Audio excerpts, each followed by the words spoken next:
Teman-teman, ini yang jarang dimanfaatkan. Dan saya selalu berikan masukan pada Basnas. Kalau butuh sesuatu, saya mau tanya dulu, ZIS itu artinya apa? ZIS.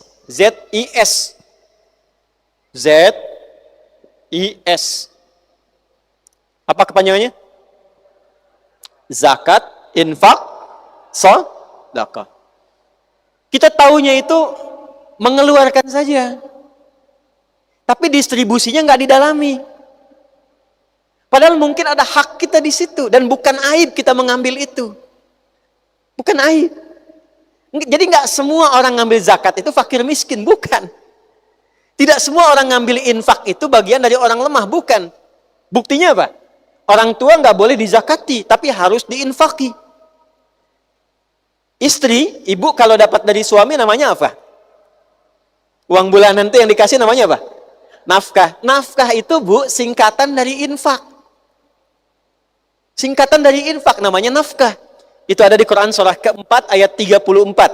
Ar-rijalu qawwamuna 'alan nisa bima faddalallahu ba'dahum 'ala ba'din wa bima anfaqu. Kata Allah, infak wajib suami yang pertama itu pada istri dan keluarganya. Karena orang kita suka menyingkat-nyingkat, maka disingkat jadi nafkah.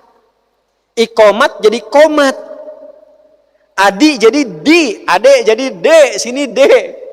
Ya, itu singkatan, asalnya itu infak. Infak itu nanti dibagi 3. Ada infak untuk keluarga, inti, istri dan anak-anak. Ada infak untuk orang tua dan kerabat. Ada infak umum fi sabilillah. Infak. Zakat itu 8 golongan. Siapa 8 golongan ini? Ya, Quran surah 9 ayat ke-60. 1, fakir. Ini memang yang sudah tidak ada pekerjaan. Ini nggak masuk kualifikasi ya. Semua, saya, kita, Anda tidak. Nggak ada pekerjaan, tidak punya kemampuan bekerja, kebutuhan banyak. 2, miskin. Miskin itu punya aktivitas pekerjaan, tapi tidak mendukung, tidak mencukupi kebutuhan. Nanti babnya akan ditarik lagi pada pengelolaan. Kenapa nggak cukup tuh? Makanya nanti ada yang masuk kepada bab zakat, ada yang masuk pada bab infak. Dibagi 2. Ada miskin karena memang pekerjaannya tidak berimbang dengan kebutuhan dan butuh support. Ada yang kedua, kalau yang pertama ini zakat yang dikeluarkan, yang kedua ini adalah support untuk mengangkat dia menjadi lebih stabil. Ya, misal pengen usaha gitu kan, atau misalnya terima gaji yang diberikan, tapi ini wajar, ini anak ada sekolah, ini ada kebutuhan rumah tangga, nggak cukup nih, ada support lewat mana? Lewat infak, bukan dari zakat. Dan bukan aib ketika menerima itu. Bukan aib. Coba maaf nih, kalau ustadz-ustadz ceramah itu, biasanya dikasih apa tuh amplopnya? Infak. Ya kan? Masjid itu ada kotak apa namanya? Infak. Dan sebagian dari infak itu kan diberikan pada siapa? Ada pengajar, ada anak belajar, ada orang untuk beasiswa. Bukan aib. Jadi maksud saya, kalau nanti ada kebutuhan-kebutuhan yang sifatnya pinjaman, kerjasama dengan ZIS, dibandingkan dengan pinjam online. Ya sama. Kalau ada ingin penguatan program, boleh kerjasamakan. ZIS itu punya porsinya. Saya sampaikan kepada teman-teman di Basnas, ada konsep yang tidak tepat sekarang.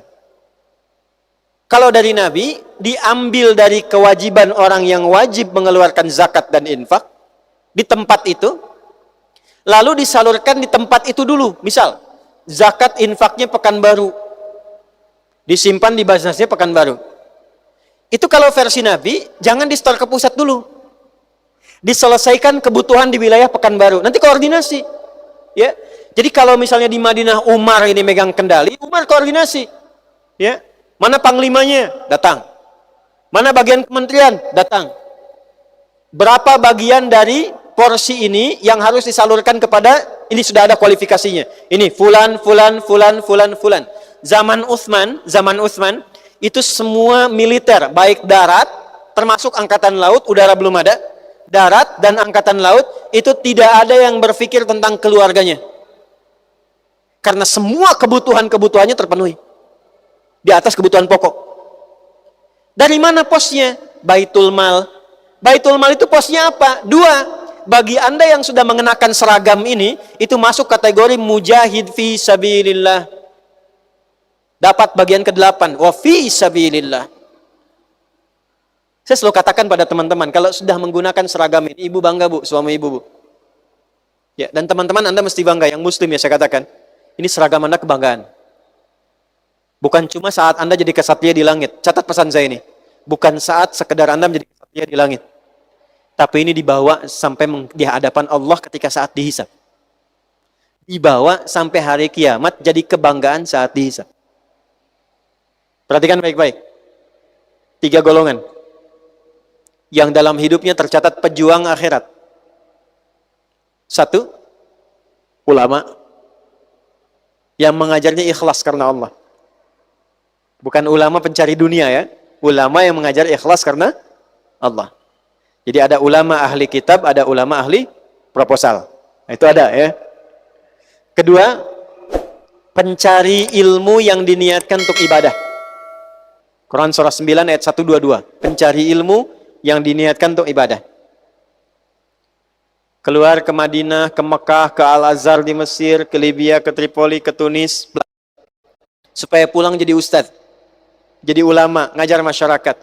Itu fisabilillah. Kalau wafat sedang belajar, itu meninggalnya syahid. Ulama mengajar, wafat, lillah karena Allah, itu syahid. Syahid akhirat. Jadi dikuburkannya, dimandikan sama seperti orang biasa, tapi nilainya syahid. Ketiga, ini yang harus diviralkan di kalangan teman-teman. Anda yang menggunakan seragam-seragam untuk menjaga ketahanan, keamanan bangsa dan negara. Ini pakaiannya pakaian perjuangan. Makanya resolusinya resolusi jihad. Jadi mesti ada kebanggaan pakai ini. Saat di kantor, saat terbang. Makanya jaga itu pakaian takwa Anda. Jangan pakai seragamnya untuk maksiat. Jangan pakai korupsi. Jangan terjebak riba. Jangan pakai untuk menipu. Karena ini kebanggaan saat pulang. Saya pakai baju ini, Anda pakai baju itu. Di mana ayatnya? Surat Quraisy. Falyabudu rabb hadzal bait alladzi at'amahum min ju' wa amanahum min khauf. Orang-orang yang mendedikasikan dirinya untuk menjaga keamanan, ketertiban, kenyamanan, ketahanan dan diniatkan ibadah, ini poinnya. Diniatkan ibadah karena Allah, itu fi sabilillah. Nanti babnya di Riyadhus Shalihin dari 1896 hadis yang ada di dalamnya. Lihat bab pertama tentang ikhlas. Orang yang pakai seragam, kata Nabi, berjuang dan dia niatkan karena Allah. Dia jaga bela negara, tapi dia niatkan karena Allah. Itu ketika wafat fi sabilillah. Nah, fi sabilillah itu di masa lalu mendapat bagian zakat. Bukan karena fakir, bukan. Bukan karena miskin, bukan. Karena harus dipenuhi keadaan rumah tangganya, supaya saat dia berjuang tidak berpikir tentang anaknya sekolah lagi. Tentang istrinya bagaimana dapurnya harus bisa menyala. Gitu.